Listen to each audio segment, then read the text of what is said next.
Hello everybody, welcome to Flannery genealogy videos. We're today going to talk about name duplication.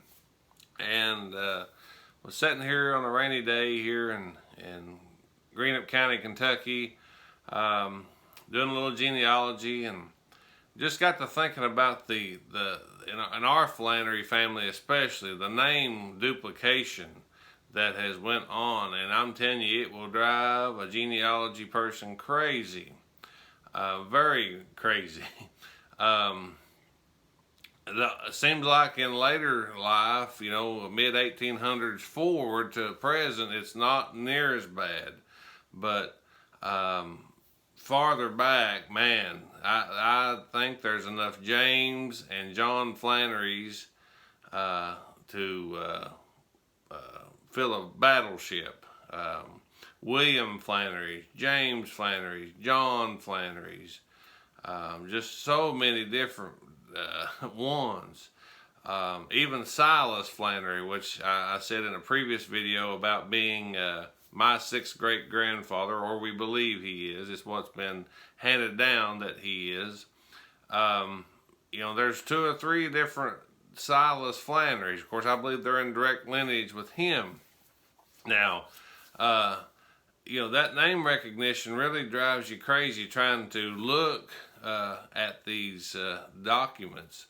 The best recommendation I can tell you is to always look at the dates for some documentation.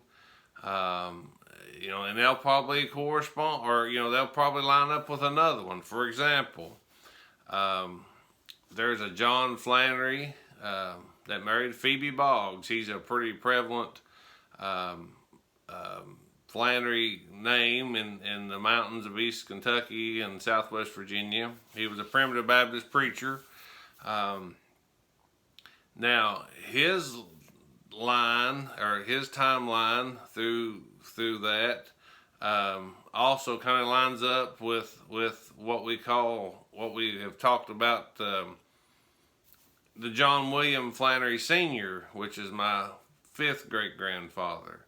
So of course John William Flannery Sr. was probably named after his uncle John Flannery, Reverend John, which was married to Phoebe Boggs. We assume that. We've not got documentation, but that's what we assume.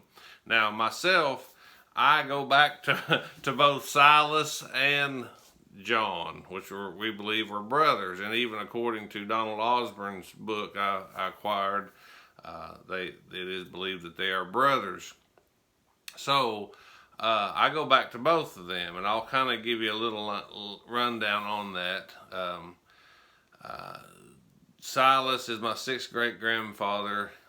John is also a sixth great grandfather, but it comes through my Cox lineage.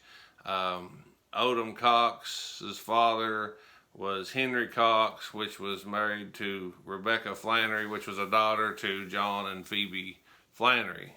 So I hope that clears that up a little bit. But anyway, that name recognition and that name duplication is a really key thing. And with our Flannerys, especially here in the mountains, there's a lot of Isaacs. I forget about Isaac Flannery. There's 3 or 4 different ones.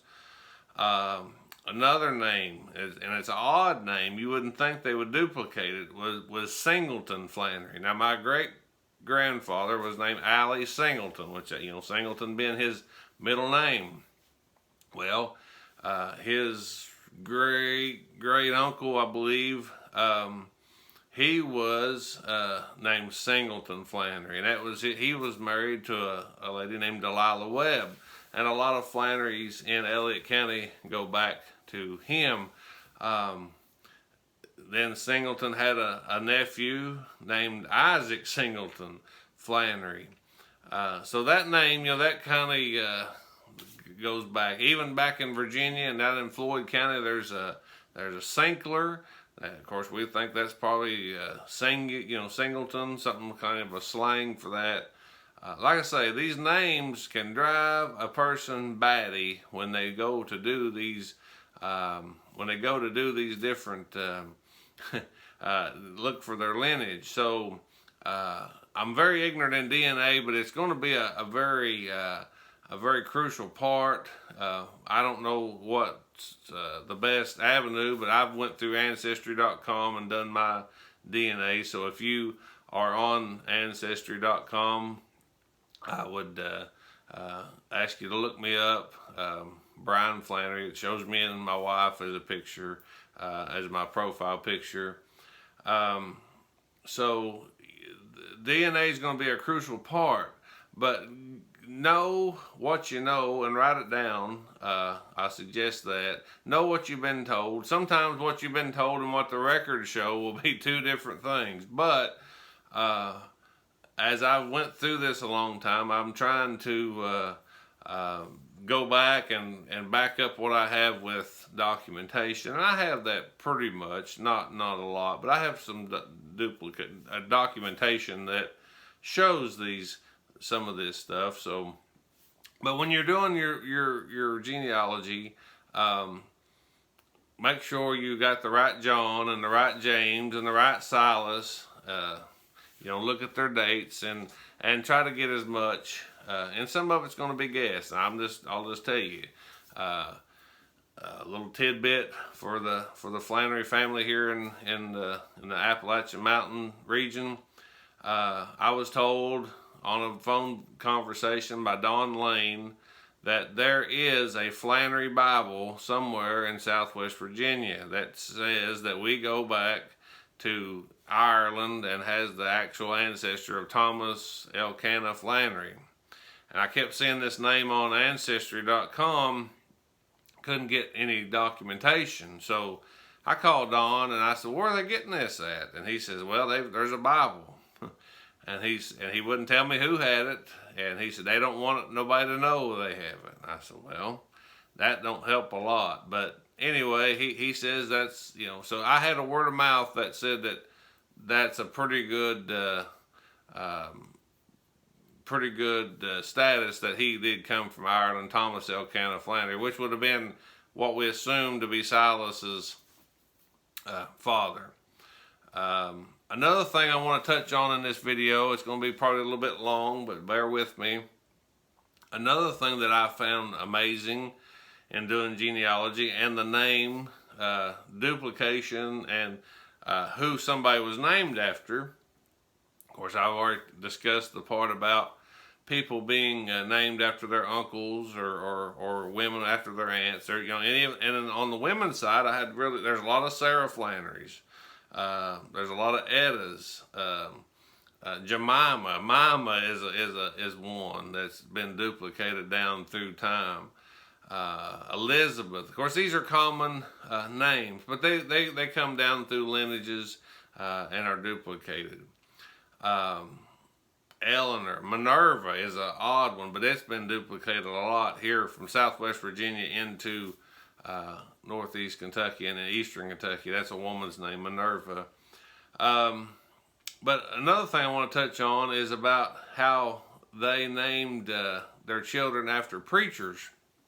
And what is amazing, there's and I'm not really learned on this lineage, but there's a Rufus H. Flannery that is from Elliott County, Kentucky, and he goes back to William Houston Flannery, which was a brother to my Jack Jr. Flannery in Elliott County. You can message me if you want more details. I'll have my email and my Facebook link in the description of this video, so if you want more details on that. But Rufus H. Flannery, I said, well, that's an odd name. That's an odd name. And I seen it somewhere wrote out that it was Rufus Humphrey Flannery. And I said, well, that's even an odder name. Well, come to find out, there is a Baptist preacher that was in East Kentucky here in the mid-1800s, mid to late 1800s. His name was Rufus Humphrey, and he was a Baptist preacher. Okay, well, Rufus Humphrey, he had some children, and he had one named John H. Now, I don't know if there's any correspondence there, but John H. is they called him Baldy Flannery. And I think Baldy either had a son or a brother named John C. Bayless Flannery. And you say, well, that's odd, Bayless. Well, interesting as it is, there's a Presbyterian church in Grayson, Kentucky called the John C. Bayless Memorial Presbyterian Church, I think is what it's called. So name and how many people, and not in our Flannerys, but how many people in these families are named John Wesley, J.W. You've seen these. I mean, John Wesley, of course, was a Methodist, the founder of Methodism and the Methodist Church, and so it's amazing what they use for names and that type of name duplication, and they named after preachers. They could have been the one that married them, or just a famous, how they got saved under this person's preaching. They want to name their firstborn child after the preacher. It's just some interesting tidbits I wanted to share with you. But when you do your genealogy, be sure and make sure you have the right John, the right James, the right Sarah, the right Elizabeth. I'll give you another little tidbit that I'm going to quit for today. I have my fourth great grandmother's maiden name was Eleanor. I've heard it Eleanor Van Zant. That was her maiden name. She married John Flannery Jr. in Scott County, Virginia. They moved to Elliott County, or around Elliott County, in around 1844 to 1848, somewhere in that region. So John Flannery Jr. passes away from typhoid fever in 1859, I think, and she remarries a Howerton. So there's a Ellen Howerton in the census all the way up to 1880, 1890. But of course there's a younger Ellen Howerton, so we can't tell which one's which. And time will tell. Maybe we can find a deed or a will or something along the lines of that will show that. But we, these names really focus on it, and they can drive you batty. I mean batty, doing this duplication of names. But just make sure you got the one that you have, and make sure you have the one that you're looking at, and you can get them confused. That's why the two Flannerys in Elliott County, the John Flannery Jr. and Sr., we can duplicate them, or not duplicate them, but show how they differ, basically from junior to senior. So if you have any questions, feel free to email me, bricolawncare@AOL.com. My Facebook feed will be in the description, so you can send me a friend request or message me on Messenger, either one. I'd like for you to subscribe to this channel. We'd like to get this shared and try to start I won't say a weekly, but I want to at least do one a week, and I'd like to do more than one a week.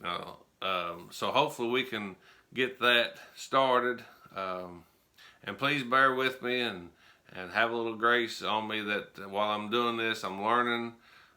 Trying to figure out the best method of how to do this, and I kind of get something on my heart to share with you, and I make a video.